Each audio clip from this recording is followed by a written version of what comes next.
Good afternoon, everybody. Very happy to see you, all of you again on the study class. The last Saturday I mentioned the today class for experience. Actually, most of you have more than enough Dharma knowledge. Also, you have been studying Dharma for a long time. Now, most importantly, we need to go through the experience. We need experiential experience. Without having experience about Dharma, then the Dharma, become very dry. You cannot feel the tasty of the Dharma. So today we try to go through experience about what we had learned in the past. Since I came to Singapore, so I had so many classes, class about Four Noble Truth, class about the 12 links interdependence, class about mind and mental factors, class about Lamrim, also Buddhist science and psychology. So we had many classes, but I'm not sure how much you're able to apply the Dharma knowledge in your day-to-day life. My main motivation, only motivation for you to have Dharma class, for applying the Dharma, to apply the Dharma knowledge in our day-to-day life, wish to be happy person. Be happy yourself, let other be happy. This is my main motivation. I don't have any other motivation other than this. Also, I really hope all of you, know how to be happy with your families, your friends, your co-workers, whoever you stay with. I really hope all of you, be happy, try to be happy person. Also, you try to control the thoughts, which is produce a lot of anxiety, depression, anger, hatred. So this is also, I really hope you, all of you know how to practice the Dharma in our day-to-day life. So before we actually start our Dharma class, please everybody generate bodhicitta in front of Buddha Shakyamuni or in front of all Buddhas and Bodhisattvas. So every moment, every day, please everybody try to practice bodhicitta. Through your practices, if you able to accomplish bodhicitta, then the bodhicitta can be your best, like a best friend. you never feel loneliness. The bodhicitta gives you a lot of inspiration, give you a lot of, positive energy. Also, if we able to cultivate bodhicitta, so moment of the death. So when we leave this world, whether we want or not, so we have to leave this world. So when we leaving this life, when we leaving this world behind us, also we feel very insecure, we feel very lonely, we feel very scared. If you have bodhicitta, the bodhicitta can reduce all kinds of fears, particularly the moment of the death. When the death comes, instead of you are scared about dying, you feel very joy to leave this world, because you are going to take another life which is much better than this life. Therefore, it is very, very important to practice bodhicitta, which is we always pray to Buddha Shakyamuni, Amida Buddha, Manjushri, all Buddhas, they became Buddha because of practice bodhicitta. All the, we say renowned teacher, master, who are very famous because of bodhicitta. Therefore, practice of bodhicitta, the practicing bodhicitta, we hold most important practice in our day-to-day life. So we just have cultivated bodhicitta, which is the mind, which to be Buddha, to benefit all sentient beings. Now you got two kind of ambitions. One wants to be Buddha. These are your goal. Why you and me wish to be Buddha? Because we wish to benefit not only one sentient being, one human being, 10, 20, 100, millions of billions. No. We wish to benefit all sentient beings. Right? This is your, the ultimate goal is benefit all sentient beings. Therefore, we need to achieve Buddhahood. So you need to see, the link, the connection, achieving Buddhahood to benefit all sentient beings. So in order to achieve Buddhahood, so we need to start a practice based on the Four Noble Truths. Four Noble Truths. Among the four, the first, the truth of suffering. The truth of suffering of the noble. Simply we can say, the truth of suffering. Why we name the truth of suffering? For us, we don't see the samsara is full of sufferings. We cannot realize this physical Buddha body, the nature is suffering.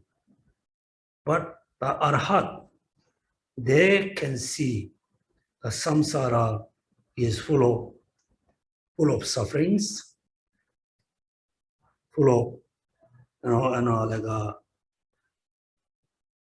problems. Also, they has seen the physical body is actually kind of urgent of suffering. For us, we cannot see. Therefore, truth for whom, based on the novel perception, the samsara is a truth suffering. The physical body, the nature is the truth suffering for them. For us is pleasant. We have opposite. Among the Four Noble Truths, first truth has four characteristics. First, impermanence. We start or practice from the impermanence. Also, we need to know the point, the reason why we need to start or practice from the impermanent, why we need to begin our practice with the practicing or meditating on impermanence. Because if we don't have, the perfect understanding of impermanence, then we always attach with this life, we always attach the things around us. Also, we really strongly attach with our families, particularly strongly attached to one of your dearest person, because we don't realize impermanence. When we really not just understand impermanence, we really have an experience of impermanence, then all attachment cannot be there. Therefore, first we need to meditate on impermanence, particularly a subtle impermanence, in order to free from attachment. Attachment towards your families, attachment towards your belongings, attachment toward your name and position, attachment towards your physical body, our physical body. When we are free from attachment, when we really free from attachment, this means we don't have a sense of scare, decreasing your name and fame, decreasing your whatever you have. When you see everything is changing, everything is decreasing, you don't have a sense of anger, you don't have a sense of disappointment. First, we need to meditate on impermanence. Impermanent thoughts, everything. Right? Then, through the practice of impermanence, we free from attachment. Then our dharma practice become very pure. Otherwise, our daily dharma practice, our daily recitation and chanting, mainly we had doing this to achieve something for this life, achieve for the samsaric happiness, the samsaric goodness, because of attachment. First, we need to eliminate, we need to learn the detachment, right? Therefore, first, we meditate on impermanence. So how we meditate on impermanence? I have been saying at the beginning of your meditation, we need to use, few important logics. Very simple one. I hope you remember all the conditioned phenomena,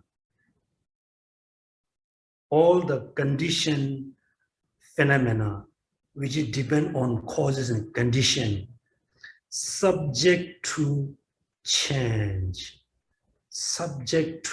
Definitely going to change.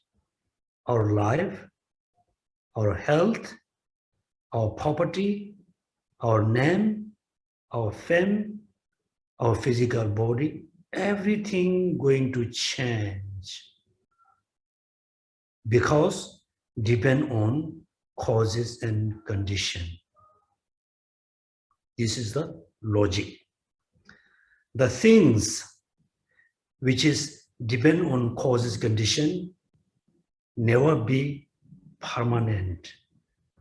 Never be permanent. It change every moment. Change every moment because of condition phenomena. Because depend on causes and condition. You use this logic, think few times, then you have a thought. Yes, all condition phenomena is changing. Changing, not no, yesterday change, today not changing. Today not changing, tomorrow change. No. All condition phenomena changing momentarily. Momentarily. Then think about your life, your belongings, your families. Everything is changing. Changing. Every condition phenomena moving towards ending points. Ending points. And also our life, one day pass, we are more closer to the death. 1 year pass, we are much closer to the death. Death will come. The death happened for everybody. It can be happen anytime. Right? Therefore, you use the logic in your mind. Try to understand impermanence. When you understood, your mind just focus on the aspect of impermanence. Okay, first, everybody just think all the condition phenomena subject to change. It change every moment, changing every time. Nothing can be lost forever. Impermanence. And my life also depend on causes condition. My life is also impermanence. Every moment I am moving towards end of this life. Every moment I am moving towards the separation. Yes, now we know in all phenomena changing momentarily. Please concentrate on impermanence, particularly the death.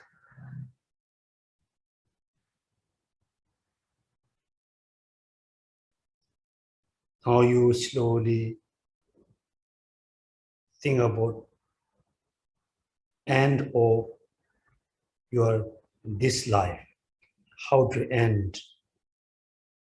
Is end slowly all the organs going to stop. The lungs going to stop breath.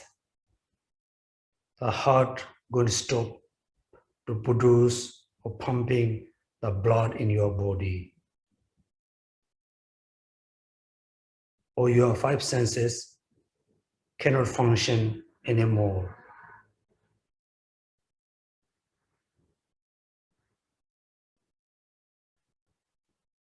Slowly, your brain also going to stop function.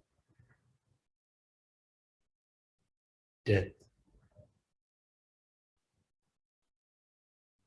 Okay, therefore, every morning before you start your daily walk, before you start your practice, always remember impermanence, do short meditation on impermanence, then slowly you're going to learn the non-attachment. Once you have the thoughts which is non-attachment thoughts, anything, then the things belongs to you. It belongs to you only for short run, temporarily. After you pass away, it belongs to someone. Before you are born, things belong to someone. For the short time, you belongs all your belonging. We should not attach to them. Once, when we die, we can carry anything. We cannot carry anything. Then non-attachment. Then when you have the right understanding of non-attachment, when your dearest friend separate from you, you don't feel the strong sadness. You don't feel, oh, I lost the most important thing in my life. Also, when when your parents, your brother and sister, your relative, they are separate from you, or you separate from them, you don't have a sense of loss someone, because you know impermanence. That one day, like a separation must be there. Therefore, through meditate on impermanence, you're going to learn non-attachment. Then all your daily practice become very pure. You don't care about this life. You don't care about your name and fame. You don't care about your position. You don't care about anything. You just care about how to achieve liberation, how to free from samsara. Therefore, impermanence. Second, we need to learn suffering. We need to realize the suffering. There are three kinds of suffering. Suffering of change, the pervasive suffering. Pervasive suffering. Even though animal, they knew suffering. They knew how to overcome, suffering. But they don't realize suffering of change. Then the human being who follow religion, they know how to realize the suffering of change. But many human beings who follow dharma, who follow religion, they don't know the pervasive suffering. Right? If you don't realize the pervasive suffering, then we're not able to cultivate renunciation.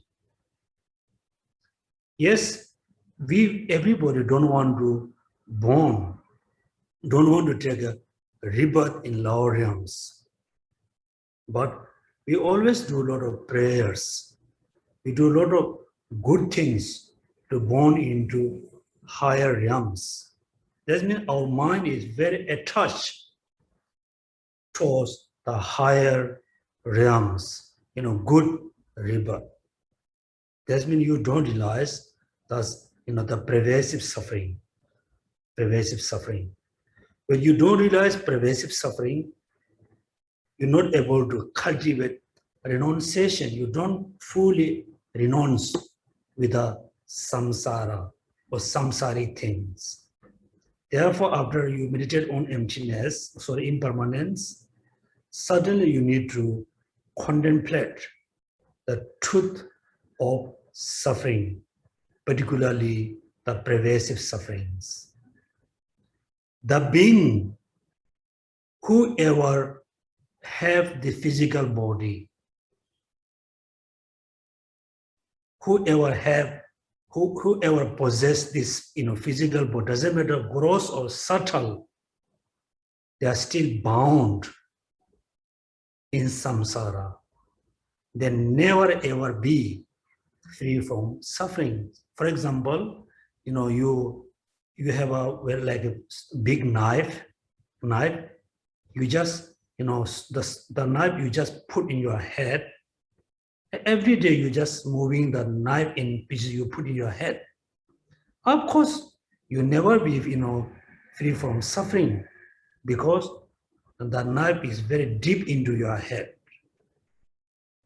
Therefore, whenever we have the physical body, which is caused by emotions and karma, you never be free from suffering. For the 24 hours, you actually experience the suffering. Therefore, we need to renounce. We need to cultivate renunciation with the general samsara, particularly the physical body. Right? The second characteristic of the truth of suffering, second is suffering. Suffering has a three. We are talking about the pervasive suffering.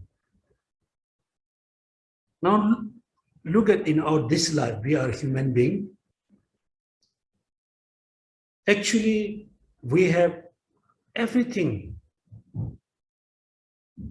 We have more than enough food and clothes. We have everything.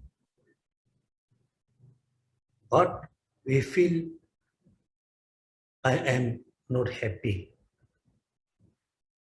Particularly when you are sick, when you have a serious illness, you definitely feel not happy at all. Doesn't matter how much money you have, how many friends you have, how many people care you. Even you have everything, when you are sick, seriously ill, you feel very unhappiness. You feel you are very unhappy person because ills mean ills your physical body. Also, when we think about death, because you are leaving this physical body. When you say I'm too old, mean this body is going to expire. So among the 12 links in the dependence, remember the aging and death, they count together. We never know which comes first, aging or death. Then the death, the truth of suffering, look like you are carrying, the dead body. So when you carry the dead body, you never feel happy. The physical body, the dead body is very smelly. Exactly our body. When you test in outside, you can see very smelly. If you don't take shower for like say 2 days, our body becomes very smelly. The clothes become very smelly. When you open your heart, when you open your chest, full of smell. Right? Therefore, the body which is we have is look like we carry the dead body. Therefore, second, after you meditate on impermanence, you need to meditate on the pervasive sufferings. Once you really understood the nature of this physical body, dukkha, then you really think, oh, I want to eliminate, I want to free from the suffering, mainly the pervasive suffering. Then you're going to cultivate the pure renunciation. Second, please everybody, contemplate on the truth nature of the body, doesn't matter gross or subtle, and meditate on the pervasive sufferings.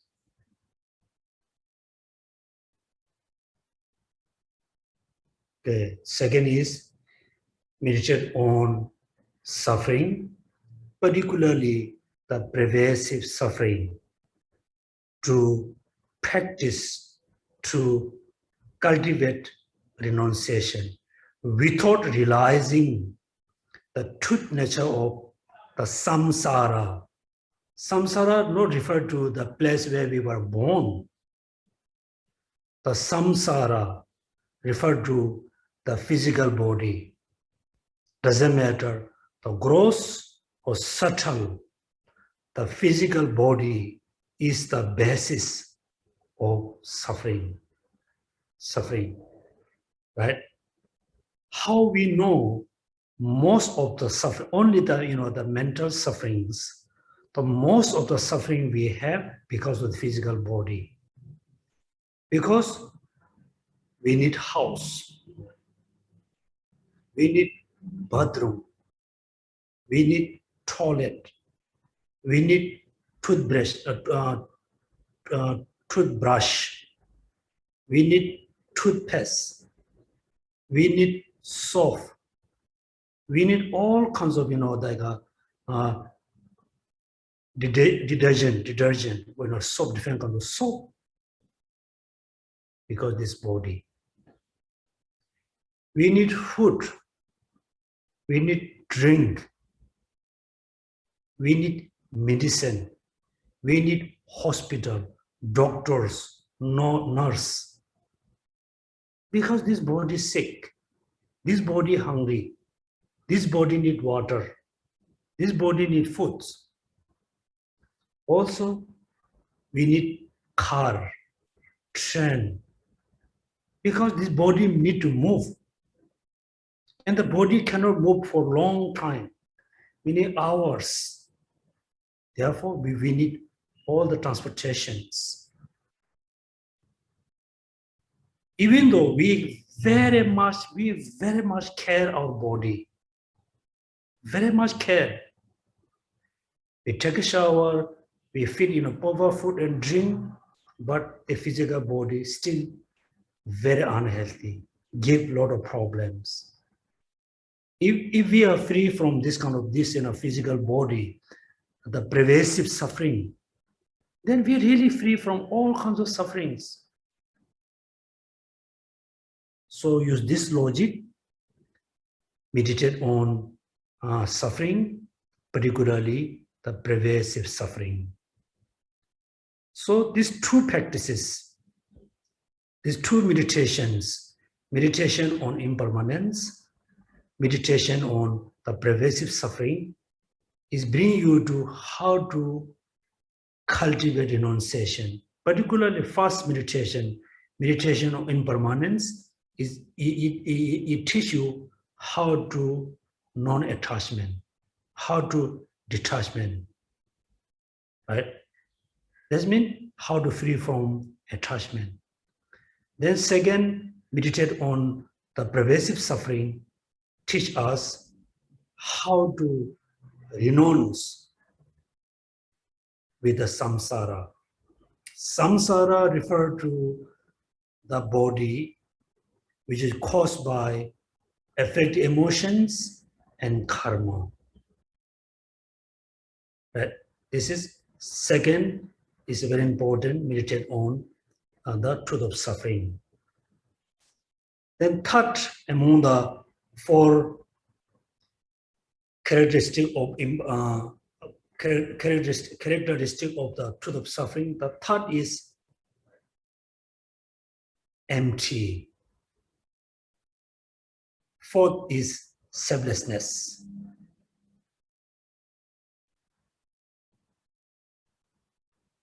Now, when we think about impermanence, think about pervasive suffering, then who really experience the suffering? Who experience happiness? Who don't want suffering? Then we say, I experience suffering. I experience happiness. I don't want suffering. I want happiness. Next, we need to realize about I, me, I, me, that self. We need to realize the truth nature of self. Otherwise, you become very, detachment with everything. You fully renounce with the samsara, but you're not going to understand the root, the origin of suffering. Therefore, first we need to meditate on emptiness, selflessness. Right? The next two. Among the next two, first we need to learn emptiness. And Tibetan we call Tongwa, empty. Then last one, selflessness. Now everybody ask a question yourself, who don't want suffering? Who want happiness? I want happiness. I don't want suffering. Then now you try to recognize how the I's exist, how I, me exist. Right? Therefore, according to the Indian ancient tradition, Hindu tradition, they believe the being who experience happiness, the being who experience suffering, the being I, self is a permanent. There must be permanent self. There must be singleness self. This is the concept from the Hindu tradition, from the ancient Indian tradition, self. Next, everybody you must recognize how you or me exists. Okay, therefore, first everybody just think, I want happiness. I want happiness. I don't want suffering. I want happiness. When we think, I want happiness, that time the I's existent phenomena or non-existent phenomena. Right? Now you need to reflect on I. Where is the I? How the I exists? Is the I is consciousness? Is the I is a physical body? What it is actually? Right? So according to Hindu, ancient Indians say, oh, there must be permanent I. Also they call permanent soul, whatever their name. They thought there must be very independent I, permanent I, singleness I. Because when we can feel, when we say, I am not happy, that time there's a thought. The thought thing, I'm not happy. That moment where the I exist. Please search, analyze, where's the I, how the I exists.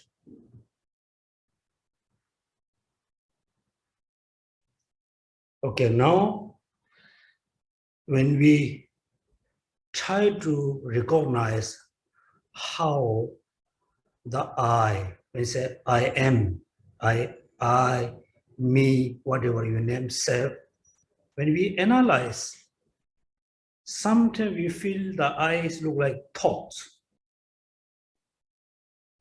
No, this is wrong. I cannot be a thought. Thought means is a consciousness. If the I is a thought, then I, me, person, being, we cannot say I am old, I am young. No, we cannot have this kind of idea. If that I is a mind, it doesn't make sense. Second, yes, I or me, person, is not a thought. It is not a mind. It is not a consciousness. Then what is the I? Where is the I? In your head? When you open your head, you cannot find, oh, there's an I is there. When you open your chest, you can see lungs, heart, everything. But you cannot see the I is there. When you open your heart, open your heart.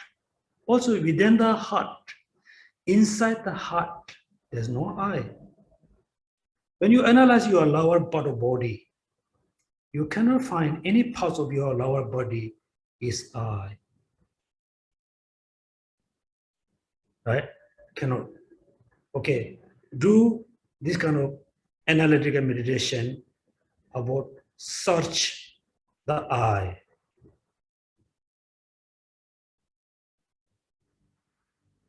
Okay, so the third meditation, or the third analytical meditation, analyzing the about I or me or person, then you really cannot find the I from any part of your body, inside, outside, any part of body you cannot find there's an I. So this is the very important indication to indicating I is not singleness. If the eyes be singleness phenomena, there must be, you need to find any parts of your body you cannot find. That means empty means the being, the person, the I is empty of singleness. Then, based according to the Hindu tradition, based on the singleness, then they assert the I is permanent, partless. Through reasoning and logics, then we're going to realize the I cannot be permanent. If it's permanent, then there's no concept of young, old, aging, and death. If it's permanent, cannot be changed. How we can say it's in old, young, like aging. Don't have. That means loss, selflessness means the eyes, the I, the self, the being is there, but they are not there as a permanent. They are not there as a singleness. They are not there as a partless. Therefore, selflessness of a person means the person totally, it doesn't have a permanent self, single self, partless self. Right? The four meditation, the first, help us non-attachment. Second, help us to renounce with the samsara. The third, help us to realize the origin of suffering, which is ignorance.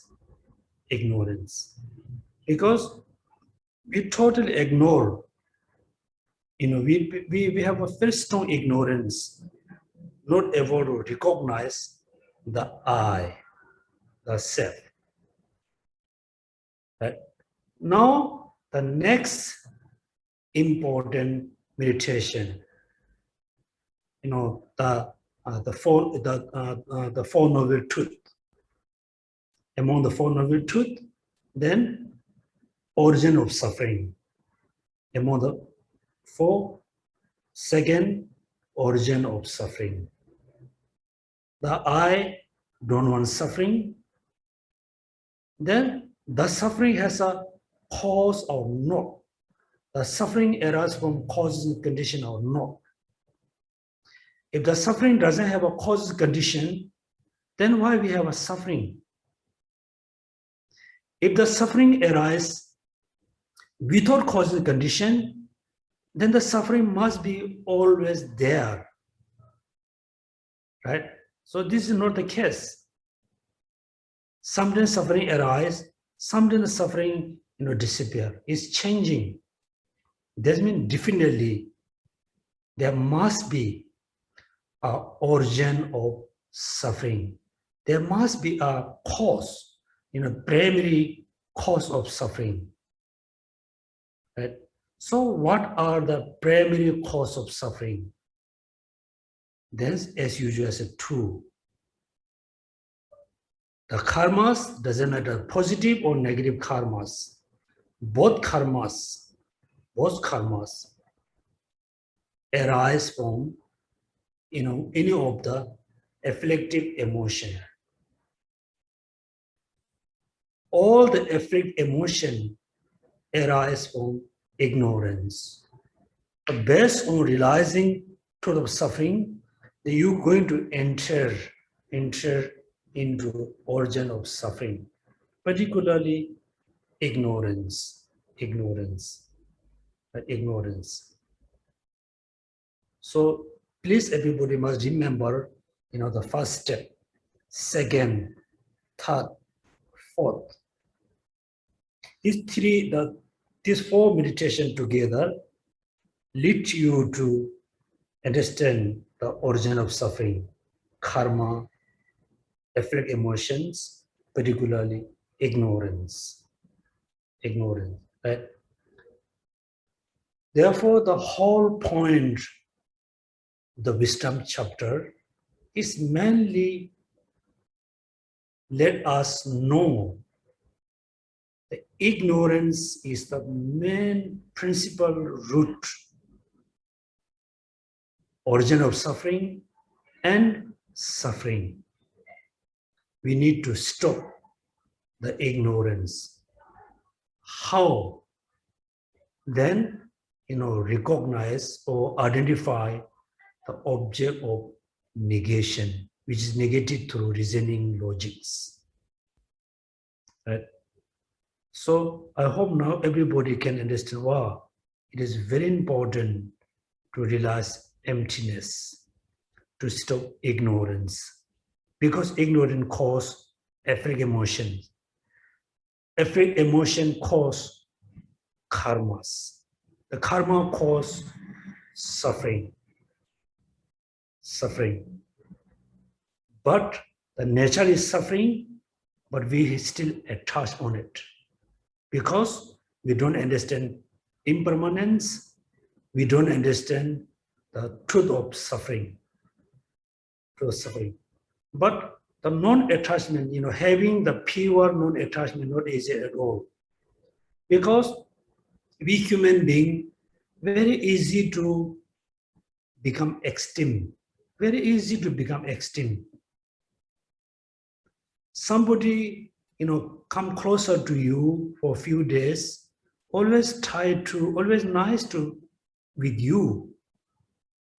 Suddenly our mind becomes very extreme. Wow, this person is so good, so nice.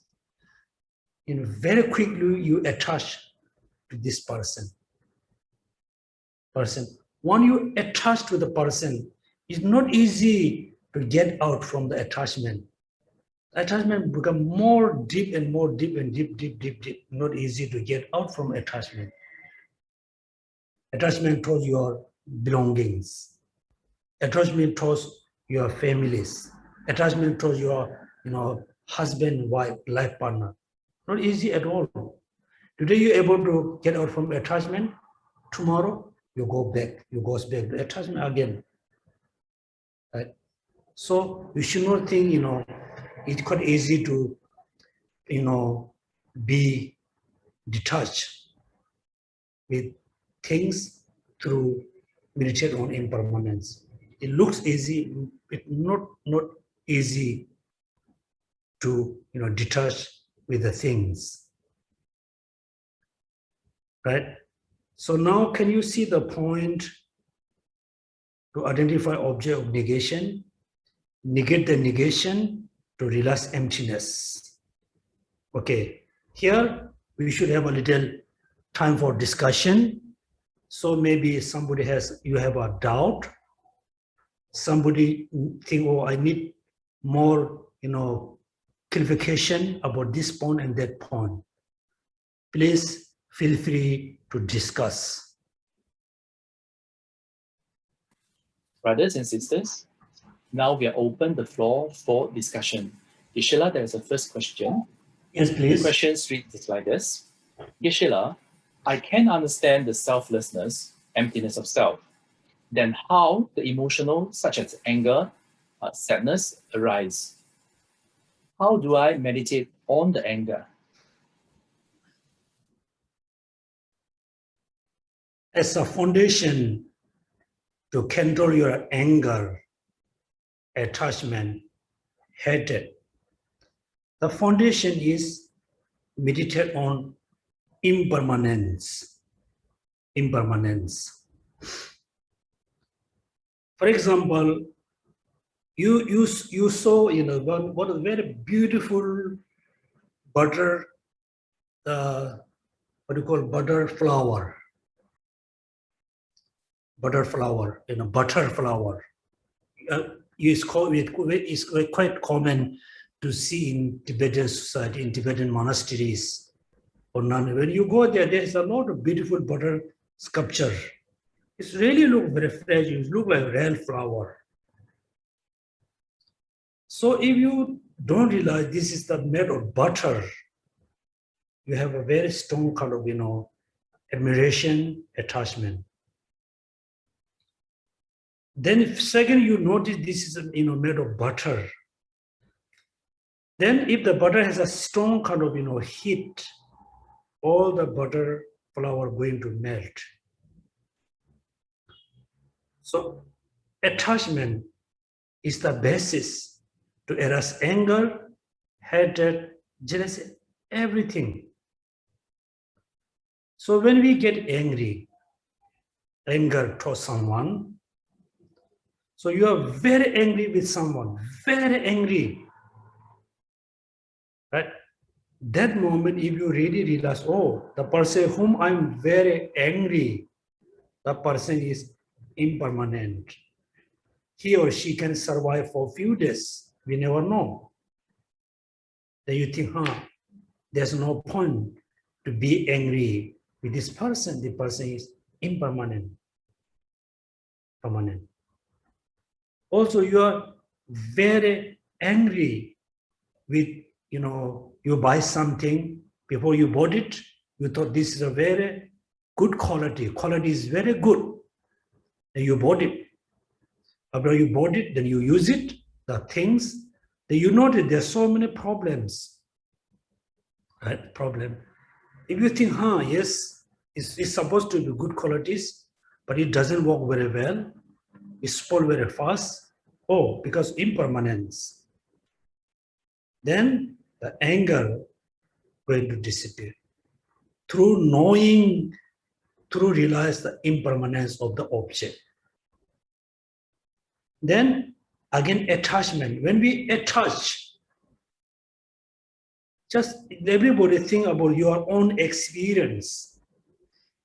Everybody has in your life, you have a very difficult time to get out from the attachment towards the person, towards your position, towards your belongings, whatever. Everybody have an experience to get out, free from the attachment. Because you don't realize impermanence. If you realize impermanence, you have very strong attachment towards a person. If you realize this person whom I'm very attached, the person is impermanent, going to change, the body going to change, the mind going to change, everything going to change. They look like,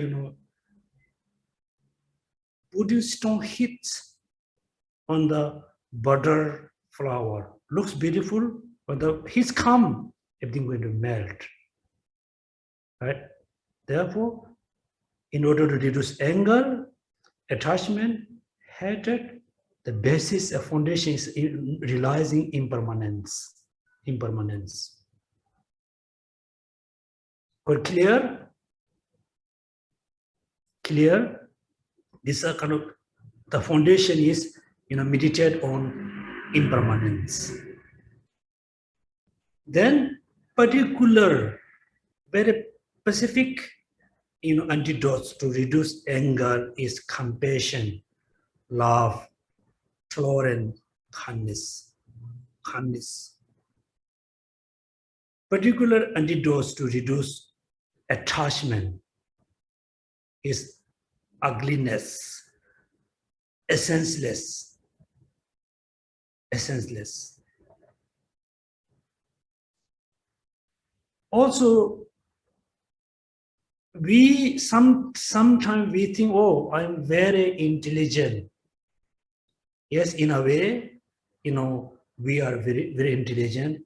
In other way, we are very stupid. Very stupid. For example, when we buy the things, we are very much happy with all the beautiful design, clothes, mobile phone, watch, house. We like the external design.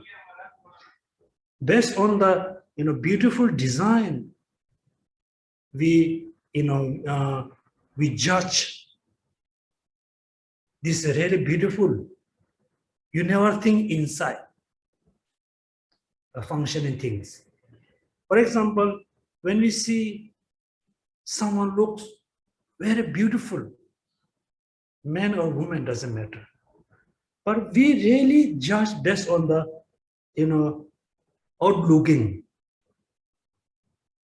I always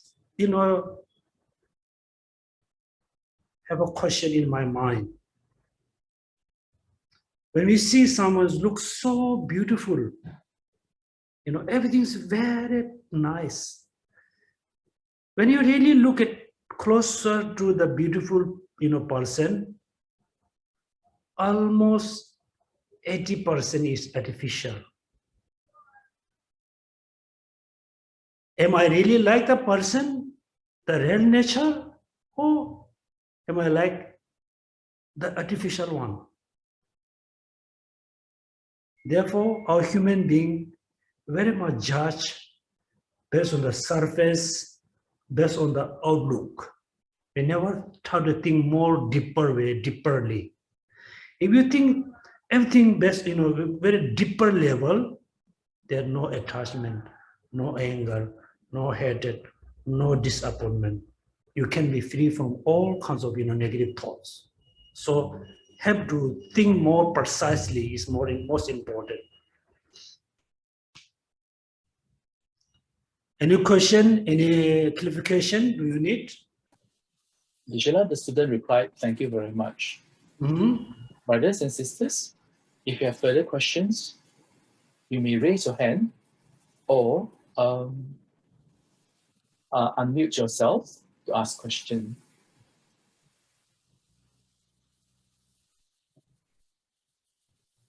Brothers and sisters, should you have any questions? Gisela, there is a question from the chat room. The question read like this. Gisela, I used to compare price among few shops before decide to confirm purchases. Is this considered as greed?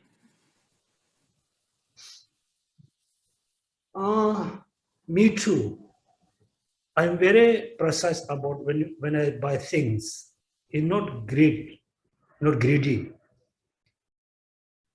Because when you buy things from shop, you compare the price, also you compare the quality.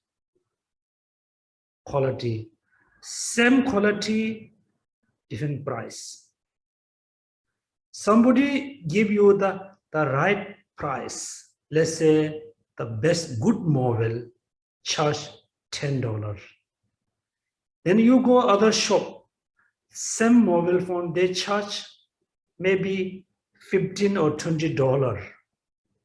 Then we confuse. Oh, the mobile must be fake because $10. This shop charge $20.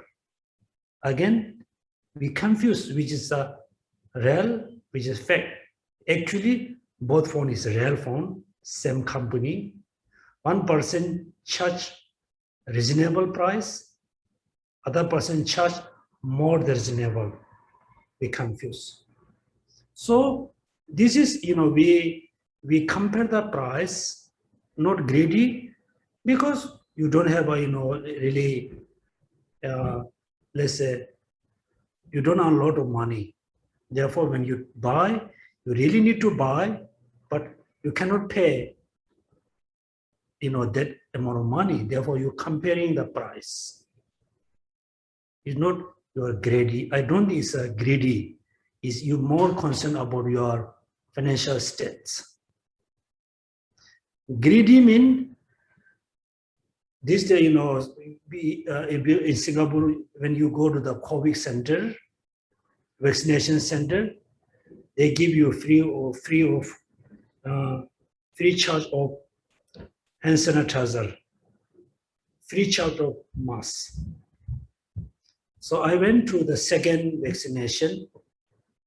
Then I didn't pick up any mask and hand sanitizer. I just left. Then one lady saw, oh, I didn't pick up, this thing. Then she really, follow me. She said, no, you go and take the mask and hand sanitizer. And I thought, oh, if I should not collect, maybe she get angry, she get upset. Actually, I don't want. But in order to just the person, satisfy, be happy, I collect. Greedy means you already have one mobile phone, somebody give you another mobile phone, you still want to take, you don't need, you still, accepting, that means you are greedy. You have enough like a clothes. If there's somebody distribute free clothes, if you collect, it's a greedy because you don't need. You're collecting more than you need. This is greedy. So you doing, compare the price, compare the quality. That's your own reason. It's not greedy.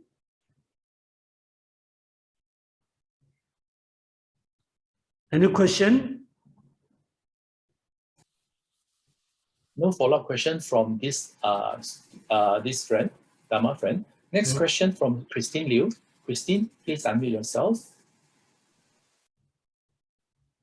Okay. Michela, Yes. I have a Dharma friend.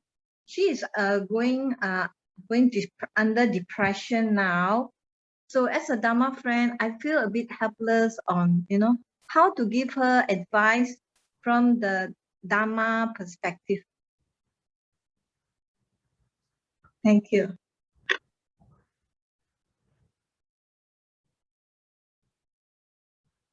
Depression. Generally, when people have problems, the person, when the person has a problem, any kinds of problem, the person need the willingness to accept, support, accept advice. Even though already, I think you have seen, some of your neighbors, they need extra things. You willingly, happily offer things to them. They are not ready to accept. They doesn't have the willingness to accept the thing to solve the problem. Same way, your friend has a depression. It's a very serious, kind of emotional problem, depression.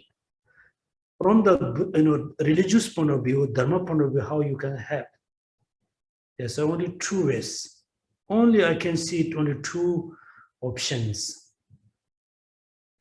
The first option is very dry.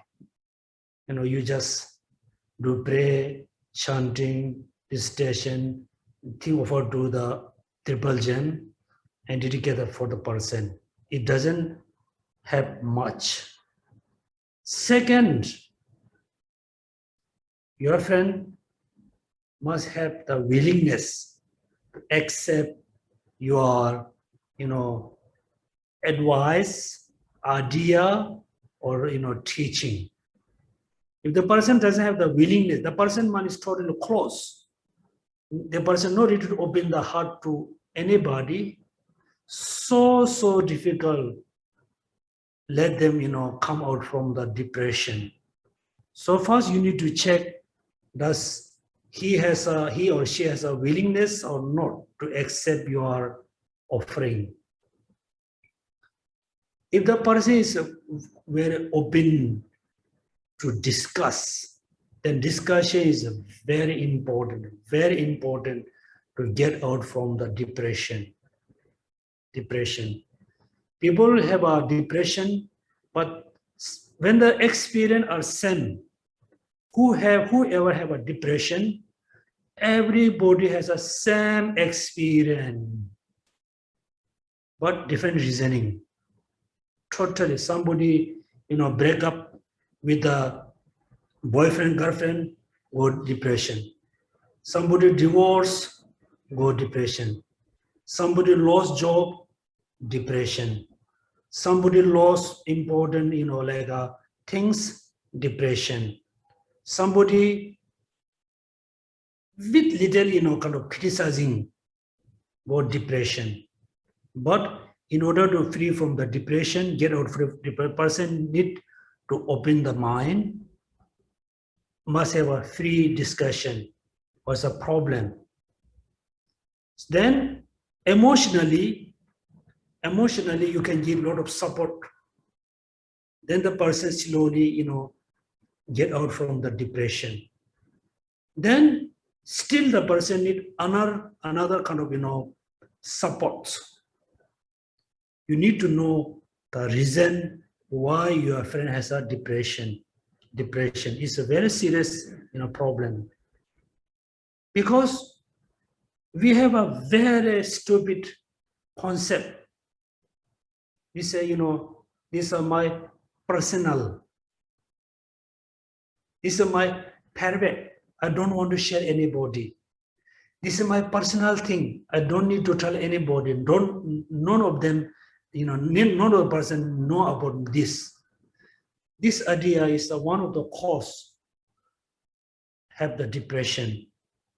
So for your answer for your question, there's two options. First, praying, chanting, or do dedication. It may have, it may not have. Second, you need to check your friend has a willingness or not. Then you need to talk to your friends the problem. Then when you talk to the person, then you need to know how to teach, how to overcome from the depression. But my experience, meeting many people, most of the friends who come to see me having the depression, everybody says, when we say be positive, they're not able to be positive. When we think positively, the person then don't have any ability to think positively. Always think negatively. The first steps, we need to keep the person very busy. Going hiking, like going around the park, watch movie, just talk together. We call detect, we call diverse the thoughts. If you're able to diverse the thoughts, then there's a chance the person can get out from the depression. If the person always think the problem, they're difficult to, get out from the depression. Yes, any question? Any clarification you need?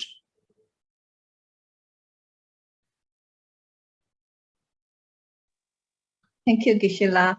Actually, her problem is financial. I think she got scammed a lot of money, so that's why she cannot get over this problem. I thought about most of people who has a depression, like a financial problem or relationship problem. This is a quite common cause. Living in Singapore, living in Singapore, who has a financial problem, not easy to overcome the, the emotional problems. Because Singapore life, Singapore life is very much depend on this finance. These are quite, common problem. So you have to teach your friend what Buddha said. Whatever is happened. You cannot change the past situation. You haven't changed. You try to find the best solution to return the, the scam money, whoever took it. If they cannot get, cannot get back whatever scam or someone or company, whoever, the first thing, let it go. Let it go. Should not recall again why happened, how happened, I'm stupid. Should not recall again. It doesn't have anything. So I will share you one, article. It's not good to share you as a monk. In India, there was a lady. She was raped 2-3 times when she was very young. Raped few times, very little young age.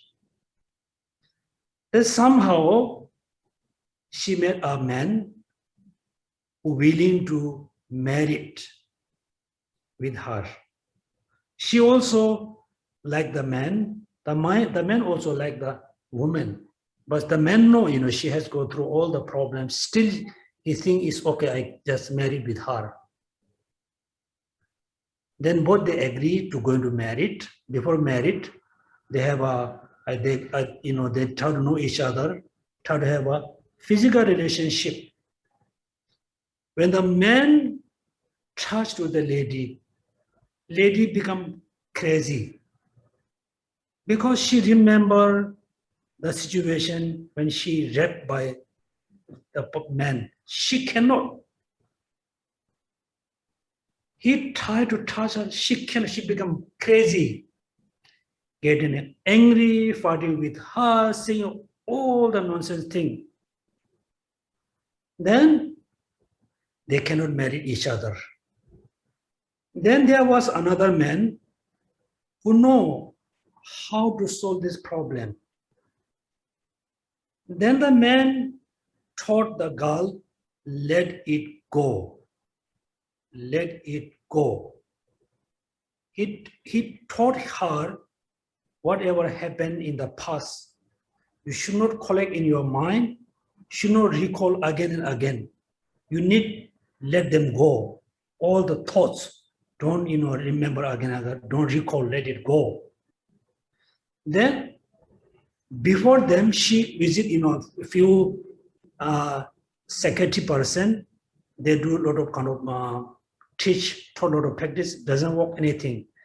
The best, the man who taught her, let it go. Then after a few months, she was perfectly okay. Because you tell your friend, let it go. Whatever happened is happened. But still we try to get back the money. If you cannot, the best, let it go. money, cannot stay with us.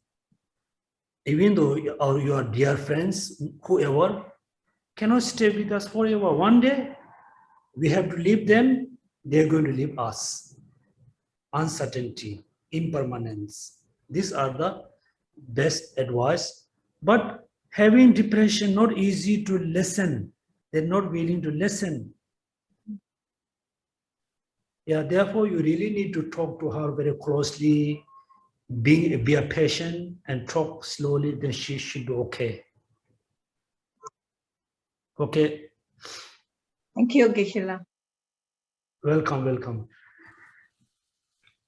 Brothers and sisters, should you have any questions, you may raise your hand or open mic and ask some questions to Geshe-la. Okay, look like no question, right? So today I try to explain you how to start your daily practice, daily meditation, impermanence for non-attachment thing, non-attachment towards anything. Therefore, if you every day meditate on impermanence, beginning of your practice, then it teaches you non-attachment. Then your daily dharma practice, recitation become pure dharma. Also, if you know how to detach non-attachment, with phenomena, name and fame. When you lost, for example, your friend who lost, the money through the scam, if she know non-attachment, she's okay. Second, meditate on suffering, particularly truth of suffering, particularly the pervasive sufferings. If you meditate on pervasive suffering based on realizing, based on knowing the truth nature of the physical body, dukkha, then for you very easy to cultivate renunciation. Once you have a renunciation, then all your meditation practice become pure dharma path. First, pure dharma, not path. Second, meditate on the suffering, pervasive suffering. Then all your practice meditation become pure dharma path. That means you start to walk towards liberation. Then third, meditate on empty or emptiness of permanent self, singleness self. It leads you to understand the origin of suffering, which is ignorance. Ignorance causes afflictive. Because I told ignorance, then attachment, anger, everything arises. Then karma, then suffering. Right? Therefore, the first 4 characteristics of origin of suffering, right? Impermanence, suffering, empty, selflessness. The last 2 meditation is very important meditation to know, to recognize how I, self, being, exists, establish. Right? Then slowly within this 4 meditation, when you go more subtle level, emptiness, selflessness, then you can link with the Pasangika point of view about emptiness. So when you meditate on emptiness based on the Pasangika, every day you need to remember the phenomena around you. Everything exactly designated snake on the coil rope. Right? It's exactly everything around us is look like only designated as a snake based on the colorful rope. That means again attached to the things or person, angry with things and person. Everything look like designated beautiful object as a coil rope. The anger object exactly only designated based on the coil rope. So if you don't really understand, merely designated phenomena, always remember the colorful coil rope designated as a snake.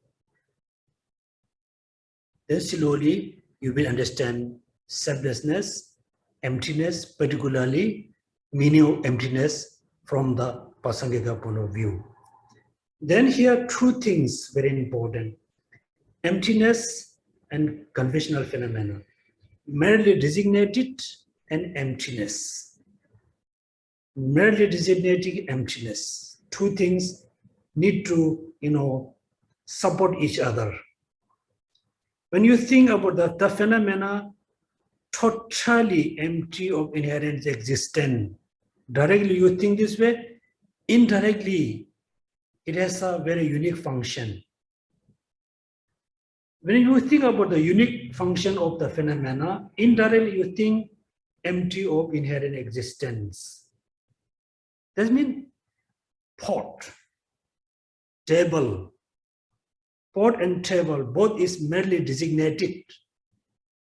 But the table is not a pot. The pot is not a table. It has their unique function. The unique function also exists depend on unique causes and condition. Right? Therefore, when we think about emptiness directly, indirectly you think the merely designated phenomena. When you think about merely only designated phenomena, indirectly you think is empty of inherent existence. Therefore, do you remember in the three principal aspect of the chanting is saying, how you fully understood emptiness. Okay, so today our class we can stop here is 4:30. Pardon, Geshe-la. Yes. Do we have time for another question? Yes, please. I will read again every word that she typed here. Mhm. What can a mother do beside praying for a favorable condition, knowing her daughter is stressful from just start working close to a year at home? After she work at home, she go out and resort to come back home late like 1 or 3 a.m. with her schoolmate or work colleague. We communicated. She said this way, temporary, is the only way to help her release from stress. I think this is not only, for example, you guys or you and your daughter's problem. So when I was, I think, maybe 23 or 24 years old in South India, I stay with my teacher. So we have a 2 bed, one for my teacher, one for me. So this I'm telling based on my experience, how did I feel when I stay in one room with the teacher. Actually, in fact, the teacher always tell us, be good student, study well, don't be lazy, lot of disciplines. All the talks and discipline is only, the intention is only how I should be a good monk. He wished me as a good monk, educated monk. So he give a lot of advice, sometimes, scold, sometimes beating. Then when I go for like a class, I'm so happy to leave the room. Now we can see the the situation. I'm so 20 minutes before, I'm very happy to leave this room. Sometimes I leave, more earlier. So happy to leave the house. After I finish class, I need to come back. I must have a lot of excuse to come late. I must have a lot of excuse to come back, late, or if I could, I just stay overnight outside. So you need to think the environment for her. Working in Singapore, working in India is big different. India, you can be very careless. You have a lot of excuse. One time, you are okay. The boss want you expired, want you, get out from the job. So she's working in home. Lot of stressful from the boss, from the company. Lot of everything must be very detailed, very precise. Little mistake, big mistake. Even though your daughter did very little mistake, but the boss, whoever, thought, wow, it's a big mistake. How come you did this? She feels very stressful. So working for like 6-7 hour home, the house turned as a present for her. Present for her. So when she leave the house after finish the job, one-day job, finish the one-day job, she leave the house. She very happy. She free from prison. It doesn't mean she doesn't like you. Somehow the house become prison for her. So when she go out, when she think about going back to home, she feel very stressful, very unhappy. So difficult to go back to home because of the stressful work. Not you, not your other relatives. So when you talk to with you in your house, she cannot share everything which is she has in her mind. She cannot share. Also, she try to share you cannot accept. You directly say, oh, it's not the right, it's wrong. Because you don't have the artificial face to show your daughter. You really show the whatever you are, whatever she is. When she share the problem, the stressful, the difficulties, the friend artificially really show the genuine kind of face. Oh, I'm so sorry. This is. She feel very happy to go out, speak with the friends, share with the friends. Also, she came back home. She don't realize it is my off time. I'm not working on my off time. I just enjoy my home with my friends. Still, she carries the stressful mind. When she talk to friend by phone, she releasing the stressful. She sharing the difficulties with friend. The friend giving, real or artificial support. She feel happy, right? So from your side, if you could, you just wait until she finish the work. After finish, you must tell, hey, let's go for dinner outside. Go dinner with her. Even though she won't share everything, but in between she will share this problem, that problem. You really need to agree. Oh, this is your boss very bad. You are very right. This and that.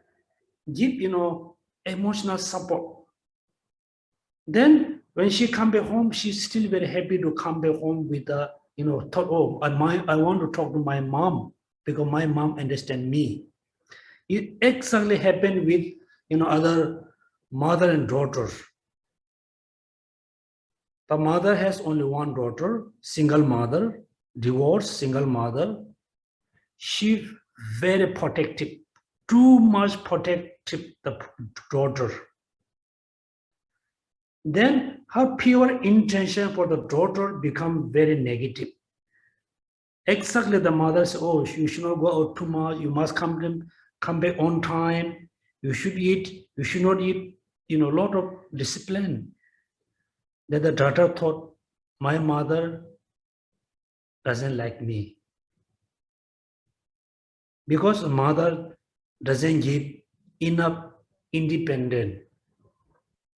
Also, you must give, right independent, freedom, not 100% independent. You must give the, certain, independent and freedom to do whatever she wants.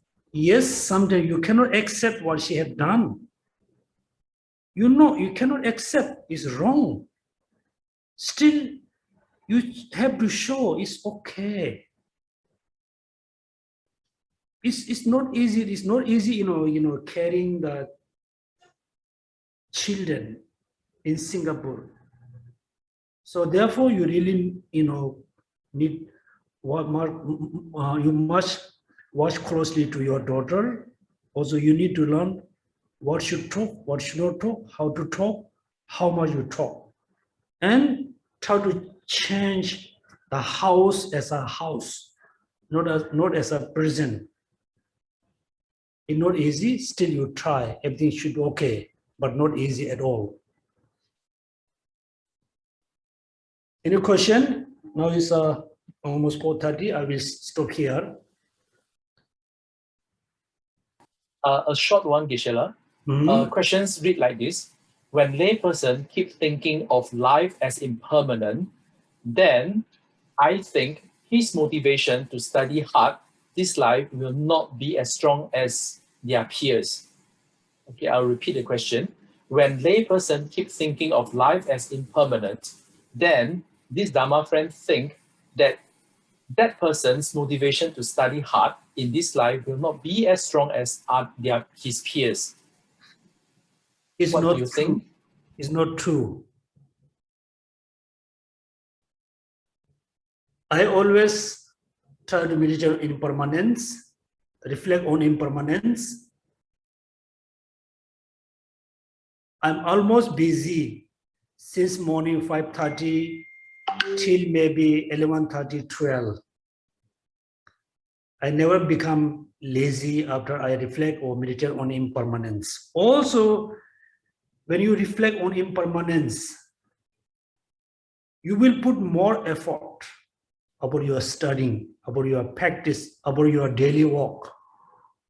For example, you have to finish your work for, let's say it takes 3 months. Your target to finish the work for 3 months. If you remember impermanence, impermanent, I never know when I'm going to die. I should not just finish this thing within the 3 months. I try to finish two months, maybe 1 month. You never become, lazy. You never, put less effort. No. Therefore, if you just say, impermanent, we never know when I'm going to die. I don't care my food, clothes. I don't care my food. I don't care my, family. Then you don't understand exactly the meaning of impermanence. Impermanence. Therefore, the more you understand impermanence, the more you become active person, not lazy.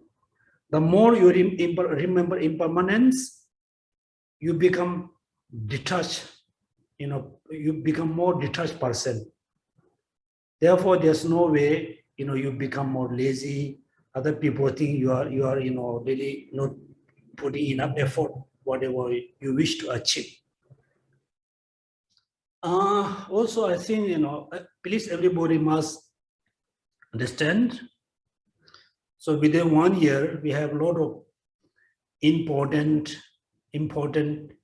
like a vocation, like a New Year.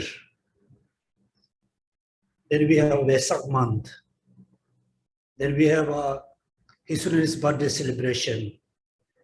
Then we have the month of training of Dharma. Then we have another one called the Olumbadu or somewhere, what called the 1 month prayers, The Hungry Ghost prayers. what you are called. And also, we have a lot of important occasion, important holiday, very holy. Each time when we celebrate the important days, from the TBC office, include me, we always urge you to, make a contribution for buying flour, offering lights, buying fruits, make a donation for the poor people who need it. Sometimes many of you feel, it's too much, it's too much. Okay, last time I donated this money for the New Year, then I donate money for the Vesa, then I make a contribution for the Dalan budget, then a contribution for the turning work. You feel so tired, it's too much. In a way, yes, I understand. In other way, you are contributing for important cause. It can benefit for you this life, next life, after next life. So during the let's say, for the 21 Dharma month, we will offer a lot of flowers and light. Also, actual day, we do recitation, chanting based on the Molampe books. Definitely, we recite the 12 activities. We chanting about the 12 deeds of the Buddha.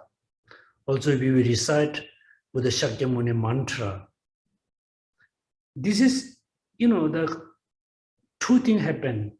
One, we or office requires you to contribute. It motivate you to contribution, make a contribution. Second, through this kind of little contribution, you can get big benefits. Right? If nobody remind you, that you miss a chance to make a contribution for flower offerings, the light offerings. This morning I mentioned the flower lasts more than 20 days. For the 20 days, every moment you are receiving the merits. So we do another, the flower is arriving Monday. I think is the registration closed. Also we offer light offering. Also we do chanting, recitation, recite the Buddha Shakyamuni mantra. Also, since today, every day you can chant, Teyata Om Muni Muni Maha Muni Soha, maybe 100 times every day. The actual day, we all together dedicate the merit, right? Okay, so thank you so much for attending the class. Today class we stop here because I thought there's no point to talk, too much. Someday you feel so tired. So since today, whatever you learn, please go through meditation, through experience, try to transform yourself, try to change yourself, try to be happy person yourself, right? Okay, so thank you. Maybe see you tomorrow morning class, some of you. At the end, we do dedication prayers. First, we dedicate all the merit to live long life, all the lineage gurus for turning the wheel of Dharma to benefit all sentient beings. Dona balden lame guze den kezun den zambe saden dembe jinda ngadan darawai tube den ba yurene gyorji. Through the training wheel of Dharma, many people will understand Dharma. Not only understand, many people will practice the Dharma for achieving liberation, achieving Buddhahood. Therefore, we dedicate the merit for becoming Buddha to benefit all sentient beings. Chanjo senjo rinpo che ma ye pa na ki kyo kewa nyamba me ba yang kone gondo perwa. Last, we dedicate the merit, free all human beings from all kinds of disease and sickness, particularly free from the COVID-19. Neri jigya zaji jiwa na midu nebe netan rawa tenpa zhuju bunzon zoyu zhashi de yang dandre de le shu.